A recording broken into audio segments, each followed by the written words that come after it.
ఇట్లా వస్తుంది పాట. అభిషేకం సరిగా అయిపోయిన వాళ్ళ బతుకులు ఇట్ట అయిపోతాయి. ఆసక్తి ఉండదు, దేవాసక్తి ఉండదు, సన్నిధిని ప్రేమించే మనసు పోతుంది. గుర్తుపెట్టుకో, లక్షణాలు, జబ్బు లక్షణాలు చెప్తా. నీ దగ్గర ఉంటే నీకు రోగం వచ్చినట్టే, అంటే అభిషేకం పోయినట్టే. చూసుకో, ఆత్మ పోయినట్టు కదా, అభిషేకం పోయినట్టు. ప్రార్థన పట్ల ఆసక్తి తరుగుబడిపోతుంది. దేవునితో మాట్లాడటం అభిషేకింపబడిన భక్తునికి, పరిశుద్ధాత్మ పూర్ణుడైన భక్తునికి చాలా ఇష్టమైన విషయం అయితే, అభిషేకాన్ని కోల్పోయిన వారికి ప్రార్థన పట్ల, అంటే దేవునితో మాట్లాడటం అనేది అంత ఇష్టం అనిపించదు. జ్వరం వచ్చినోడు చూసారా, ఏం తినబుద్ధి కాదు. నోరు చేదుగా ఉందమ్మా, నోరు చేదుగా ఉందమ్మా అంటే, తిన్నానా, ఒక ఇడ్లీ తినరా, నాకు వద్దమ్మా, వాంతి వస్తుందా. ఏం లక్షణం అది?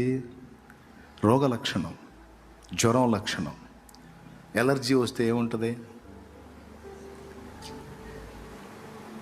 ఈ ఊరకే ఎట్లా అంటున్నాడంటే అర్థమైంది, వీడికి ఏమొచ్చిందని. రోగ లక్షణం.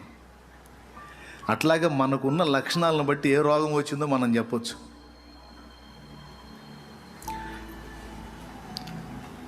పరిశుద్ధాత్మ పూర్ణులైన వాళ్ళు, వాళ్ళ ఆలోచన విధానం, వాళ్ళ పరవశం, వాళ్ళ ఆనందం, వాళ్ళ తన్మయత్వం డిఫరెంట్. ఆత్మపూర్ణులైన వాళ్ళ ఆలోచన విధానమే వేరు.